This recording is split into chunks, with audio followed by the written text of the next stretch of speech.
The wagon broke just before sunset, right where the dirt trail narrowed between mesquite and stone, and when the woman tried to pull the reins tighter,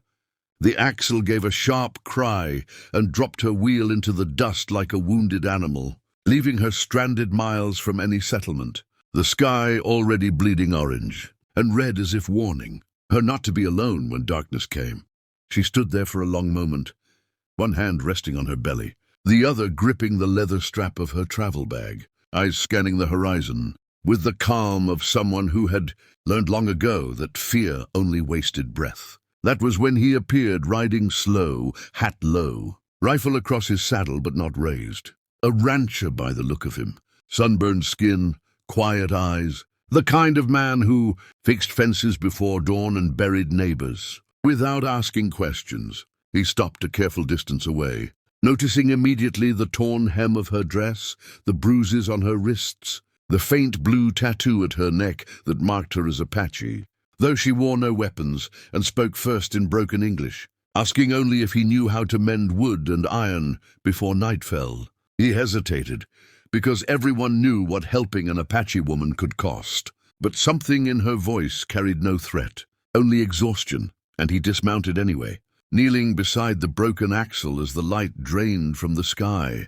working with practiced hands while she watched in silence, the desert holding its breath around them. He told her his name once, quietly, and she nodded, offering hers without ceremony, explaining she had been traveling, alone since dawn after her wagon, train scattered during a storm, that she carried no quarrel with him, only the hope of reaching the river before dark, and as he worked, he noticed how she winced when she shifted her weight, how she kept glancing east as if expecting shadows to move. And when the wheel was finally set and bound with wire, he stepped back and told her it would hold until morning if she rode gently. She reached into her bag then, pulling out a small leather pouch,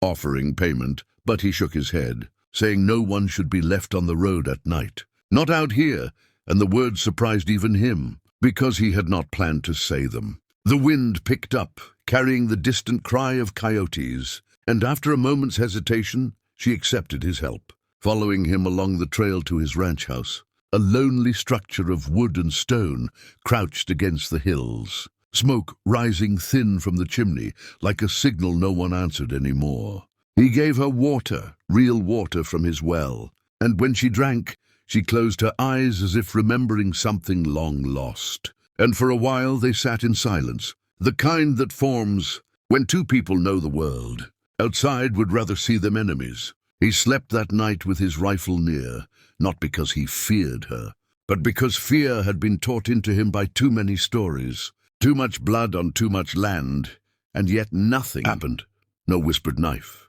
no signal fire, only the sound of her quiet breathing from the other side of the room as dawn crept closer. When the first light broke over the hills, it did not bring peace but thunder, the sound of hooves tearing the earth apart, and he was on his feet before the sun cleared the ridge, heart pounding as he stepped onto the porch and saw them, Apache riders, a dozen at least, fanned out across the land like dark spirits, weapons ready but not raised, their eyes fixed not on him but on the house itself. She came to stand beside him then, her face unreadable, and he felt the cold weight of understanding settle in his chest as the riders stopped, just beyond rifle range, their leader lifting a hand not in attack but in warning, his voice carrying across the yard like a blade wrapped in cloth, telling the rancher that kindness was a debt among their people, but debts were dangerous things, that sheltering her had marked his land, his name, his future,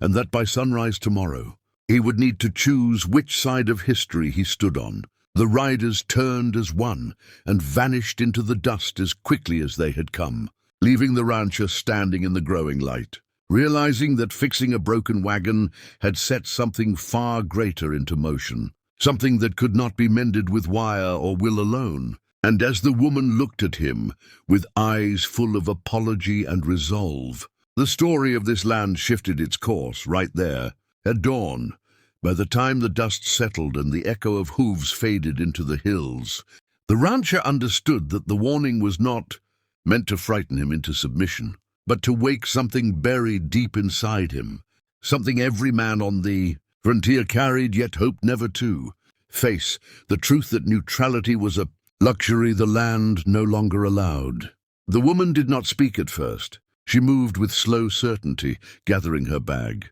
checking the wagon wheel he had repaired, her hands steady despite the storm she had brought to his doorstep. When she finally met his eyes, she told him the riders were her blood, not her masters, that she had fled not from him, but from a decision she refused to make in fear, and that the leader's words were as much for her as for him. She explained that her people were preparing for a last stand against encroaching settlers, that the warning was a test of character, not strength, and that by showing mercy, he had been measured. The rancher listened, feeling anger and empathy twist together in his chest, because he had lost cattle to raids and friends to arrows. Yet here stood a woman who had trusted him with her life, and he knew the stories never told the whole truth. As the sun climbed higher, scouts appeared on distant ridges, watching, waiting, and the rancher realized the choice demanded of him was not about siding with Apache or settler, but about whether kindness could exist without becoming a weapon. He saddled his horse and rode with her toward the river. Knowing eyes followed every step, knowing the land itself was listening, and along the way she spoke of broken treaties and burned villages, of children taught to hate before they learned to speak, and he answered with tales of homesteads erased overnight, of graves dug without names, their shared pain forming a fragile bridge neither had expected to cross. At the riverbank, where the world seemed briefly untouched by war, Apache riders emerged again, closer now, tense but restrained, and the leader stepped forward,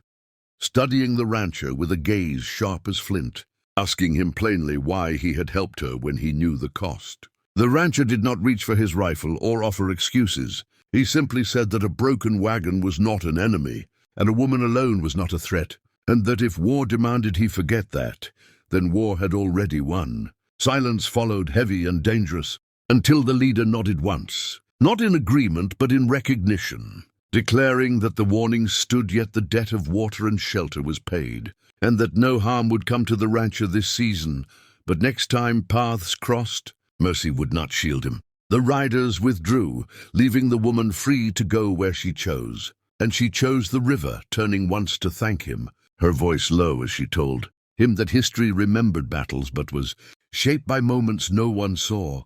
Moments like his, moments like this. He rode home alone, the ranch quieter yet heavier, knowing his land was now marked by something unseen, something stronger than fear. And as weeks passed without attack, neighbors whispered, some with suspicion, some with hope, because word traveled fast when a man survived a warning meant to end him. And on certain dawns, when the wind carried distant hooves that never came close, the rancher would remember her words and understand that fixing a broken wagon had not changed the war, but it had changed him. And sometimes that was how the future began.